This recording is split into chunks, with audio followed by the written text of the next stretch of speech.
당신은 혹시 몸의 절반을 잃고 아내까지 떠나버린 뒤에도 두 딸을 위해 웃음을 포기하지 않은 아버지의 이야기를 믿으시겠습니까? 비가 오나 눈이 오나 매일 같은 골목에서 호떡 반죽을 치던 한 남자가 있었습니다. 사람들은 그를 장애인 아저씨라 불렀지만 그의 두 딸은 지금도 이렇게 말합니다. 세상에서 제일 강한 사람은 우리 아빠예요. 그러나 그 말 뒤에는 당신이 지금부터 듣게 될 수많은 비밀이 깊고 조용히 숨어 있습니다. 이 할아버지의 이름은 박성호. 이제 60을 훌쩍 넘긴 나이입니다. 28살에 결혼해서 웃음이 많던 큰딸 수진이와 아빠만 보면 달려오던 둘째 수아, 그렇게 귀한 딸 둘을 품에 안게 됐죠. 이야기의 첫 장면은 지금으로부터 24년 전인 2001년 겨울입니다. 성호 씨는 그때 대구 외곽공단의 작은 금속 부품 공장에서 일했습니다. 하루 12시간씩 철판을 나르고 기계에 물건을 걸고 땀과 쇳가루 냄새 속에서 살았습니다. 월급은 많지 않았지만 6살, 8살 딸아이 유치원비와 학교 준비물, 간식값을 대기에도 늘 빠듯했지만 그래도 어떻게든 버틸 수 있는 정도였습니다. 사고는 늘 그렇듯 별것 아닌 순간에 찾아왔습니다.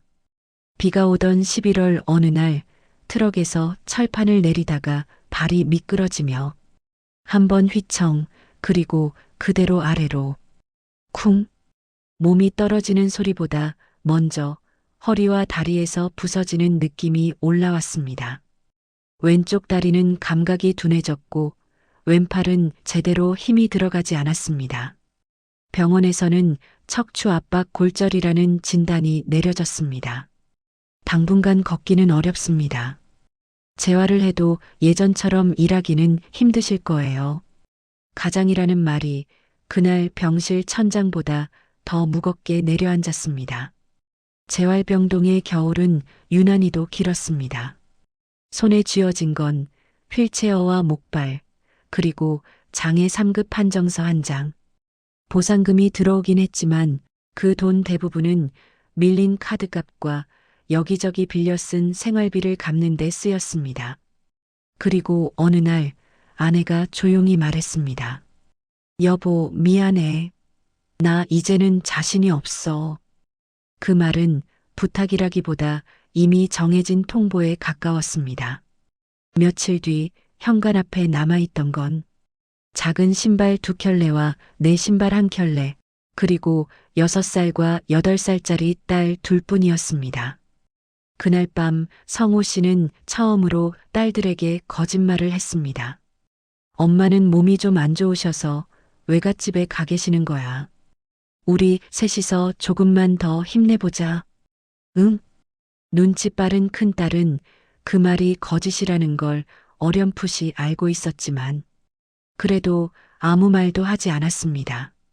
결국 우리 가족의 보금자리는 보증금 200만 원에 월 25만 원짜리 반지하 월세방으로 줄어들었습니다. 난방은 잘 되지 않았고 창문 틈새로는 바람이 스며들었습니다. 딸아이들 급식비, 학원비, 해마다 바꿔 신겨야 하는 운동화가, 기초생활수급과 장애연금만으로는 도저히 버틸 수가 없었습니다. 종이 한 장, 볼펜 하나에도 계산기를 두드려야 하는 날들이 이어졌습니다. 어느 날 병원 진료를 마치고 돌아오던 길이었습니다. 대구역 앞에서 허리를 굽힌 노인이 작은 카트 앞에 서 있는 걸 보았습니다. 붕어빵 4개에 1,000원. 사람들은 손을 비비며 줄을 서 있었고 김은 하얗게 밤 공기 위로 떠올랐습니다. 저거라면 나도 할 수 있을까? 앉아서 할 수 있고 혼자서도 할 수 있는 일. 힘은 들겠지만 사람들 사이에 있을 수 있는 일. 그날 밤 성호 씨는 잠이 오지 않았습니다. 통증 때문이 아니라 처음으로 다른 인생이 아니라 지금 이 자리에서 할 수 있는 일을 떠올렸기 때문입니다. 형에게 겨우겨우 부탁해서 300만 원을 빌렸습니다. 중고 호떡판, 가스통, 카트, 재료비를 사고 나니 거의 남는 돈은 없었습니다. 처음 호떡을 반죽하던 날 6살 수아가 물었습니다. 아빠, 우리 이제 호떡집 되는 거야? 성호 씨는 웃으며 대답했습니다. 응, 우리 집은 이제 호떡 회사야. 사장님 둘, 알바 1명. 사장님 둘이 누구야? 당연히 우리 수진이 수아지. 아빠는 그냥 호떡 굽는 아저씨. 그 농담에 아이들은 깔깔 웃었고 그 웃음이 없었다면 그날 첫 장사는 시작되지도 못했을지 모릅니다. 대구 역전시장 옆골목 모퉁이. 호떡 하나 500원, 붕어빵 3개 1,000원. 아이들은 학교를 마치면 곧장 골목으로 달려나왔습니다. 수진이는 장부를 썼습니다. 밀가루 5kg 6,800원. 설탕 한 봉 2,000원. 오늘 호떡 37개, 붕어빵 51개 판매. 수아는 손님에게 호떡을 건네며 말했습니다. 뜨거워요. 조심하세요. 아빠가 서비스로 하나 더 주신대요. 어른들은 종종 물었습니다. 애들이 안 추워? 공부는 하고 다니는 거야? 성호 씨는 일부러 더 크게 웃으며 대답했습니다. 이게 다 공부 아니겠습니까? 손님 오면 인사하는 법, 돈 셈하는 법, 사람 얼굴 외우는 법. 학교에서 안 가르쳐 주는 거 여기서 다 배워요. 그 말 뒤에 숨겨진 현실은 집에 있을 난방비가 없어서라는 사실이었지만 그는 끝까지 아이들을 불쌍한 애들로 만들고 싶지 않았습니다. 어느 겨울 특히 추운 해였습니다. 기온은 영하 10도 가까이 떨어졌고 눈발은 사흘째 흩날렸습니다.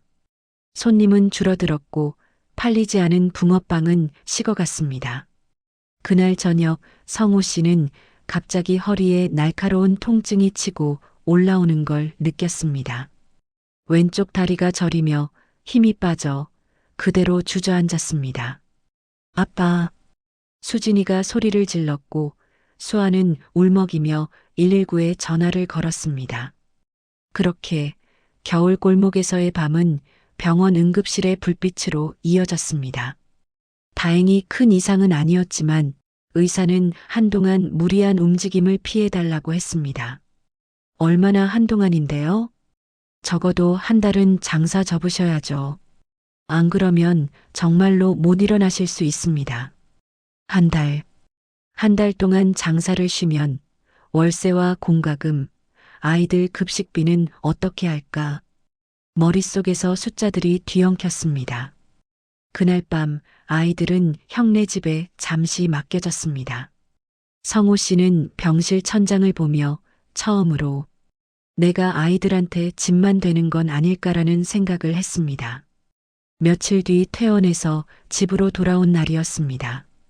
카트는 골목 창고 한켠에 밀려나 있었고 붕어빵 틀은 식은 기름 냄새를 간직한 채 조용히 엎어져 있었습니다.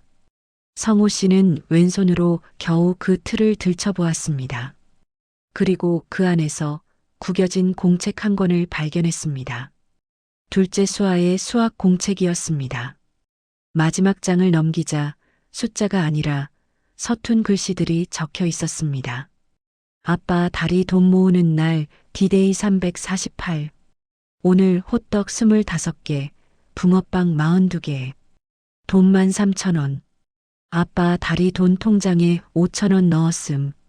내일은 더 많이 팔 거당. 우리 셋이서 같이 걸으러 갈 거라서. 그 아래에는 삐뚤삐뚤한 하트 2개가 그려져 있었습니다. 그 순간 성호 씨의 마음에서 무언가가 조용히 부서져 내렸습니다. 그는 카트 옆에 조용히 주저앉았습니다. 겨울바람이 골목을 스치며 들어왔지만 그보다 더 차가운 건 자신에 대한 자책감이었습니다. 애들이 벌써 이런 생각을 하게 만들었구나. 눈물이 뺨을 타고 떨어졌습니다. 으악, 소리내 울지도 못했습니다.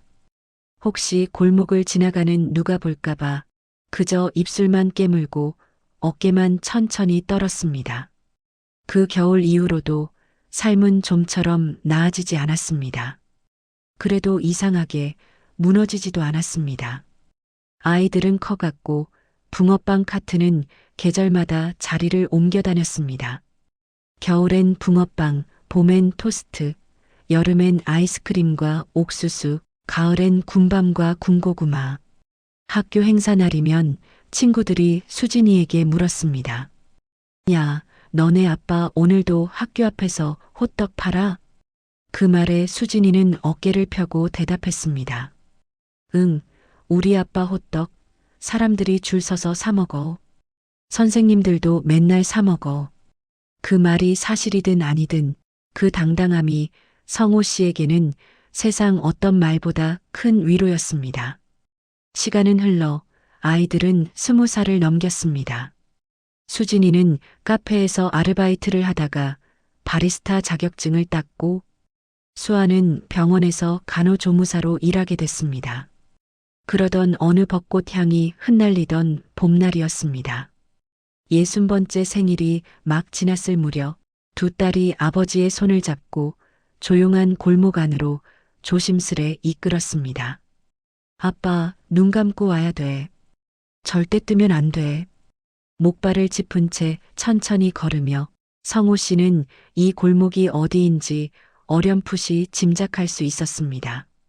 시장과 역 사이 사람들이 자주 오가는 길목.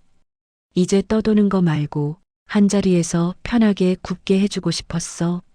수진이의 말과 함께 눈을 떠보니 4평 남짓한 작은 점포 하나가 눈앞에 서 있었습니다. 세상에서 가장 따뜻한 붕어빵 3부자 호떡빵.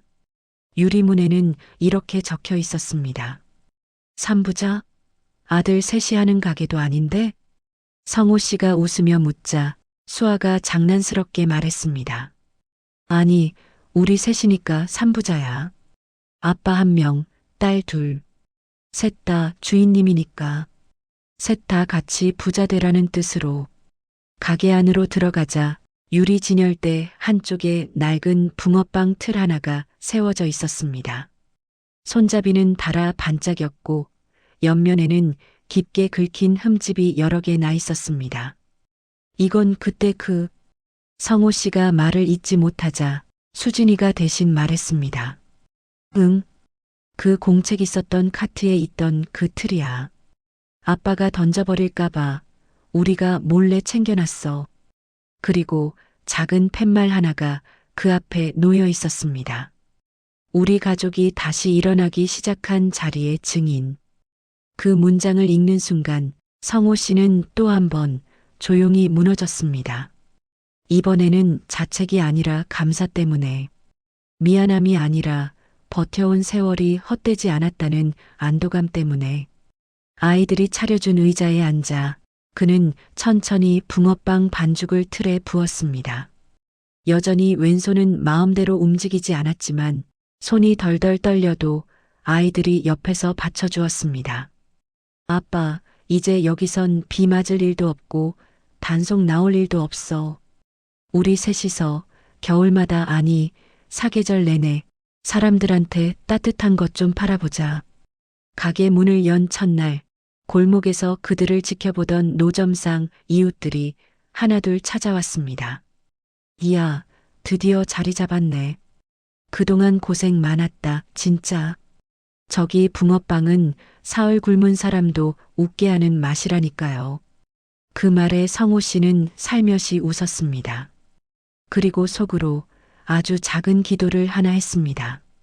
제발 애들 많은 나처럼 넘어지지 않게 해주세요. 하지만 동시에 이렇게도 생각했습니다.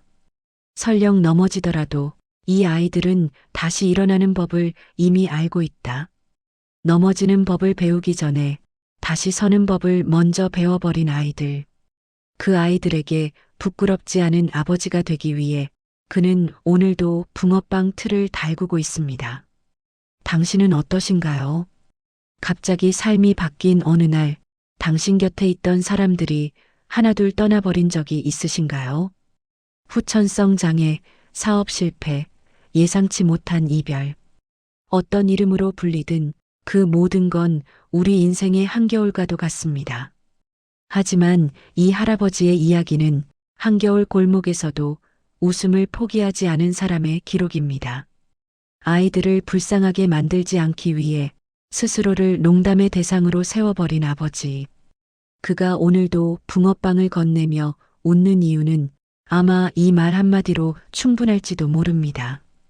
우리가 여기까지 온 건 겨울 때문에가 아니라 겨울에도 웃어버린 우리 셋 덕분이지.